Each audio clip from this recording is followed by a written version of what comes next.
আমাৰ কথাবোৰ স্পষ্ট আমি অসমখন বাংলাদেশ পাকিস্তান হ'বলৈ দিব নোৱাৰোঁ আৰু আজিৰ তাৰিখত যদি আমি অসমৰ পৰা অবৈধ সংযুক্ত নাগৰিকৰ আগ্ৰাসন ৰোধ কৰিব নোৱাৰোঁ অবৈধ সংযুক্ত নাগৰিকৰ নাম ভোটাৰ তালিকাৰ পৰা কৰ্তন কৰিব নোৱাৰোঁ তেতিয়াহ'লে জাতিটোৰ ভৱিষ্যত অন্ধকাৰ আৰু সেইবাবে যোৱা দেওবাৰে আমি জাতীয় সংগ্ৰামী অসমে শিৱসাগৰ জিলাত এখন আমি সংবাদমেল দিছিলোঁ আৰু সংবাদমেলখনত আমি এটা কথা ঘোষণা কৰিছিলোঁ যে আমাক এখন অবৈধ সংযুক্ত নাগৰিকমুক্ত বাংলাদেশী মিয়ামুক্ত এখন আমাক ভোটাৰ তালিকা লাগে আৰু আমি যোৱাকালি দেখা পালোঁ যে অসমৰ সন্মানীয় মুখ্যমন্ত্ৰী ডক্টৰ হিমন্ত বিশ্ব শৰ্মাদেৱে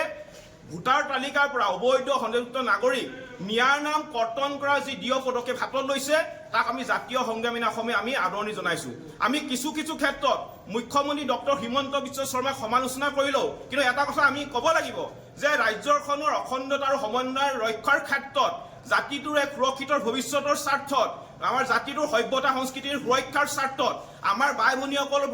ভনীসকলৰ ভৱিষ্যত সুৰক্ষাৰ স্বাৰ্থত মুখ্যমন্ত্ৰী ডক্টৰ হিমন্ত বিশ্ব শৰ্মাদেৱে বৰ্তমান সময়ত অবৈধ সংযুক্ত নাগৰিকৰ বিৰুদ্ধে যি পদক্ষেপ হাতত লৈছে তাক কিন্তু আমি শলাগ ল'বই লাগিব আৰু সেইবাবে আমি জাতীয় সংগ্ৰামী অসমৰ হাজাৰ সৈনিকে এটা কথা কৈছোঁ যে মুখ্যমন্ত্ৰী মহোদয় এই ধৰণে কাম কৰি থাকক আৰু এই ধৰণৰ কাম কাজক কিন্তু জাতীয় সংগ্ৰামী অসমে অনাগত দিনত পূৰ্ণ সমৰ্থন আমি আগবঢ়াম।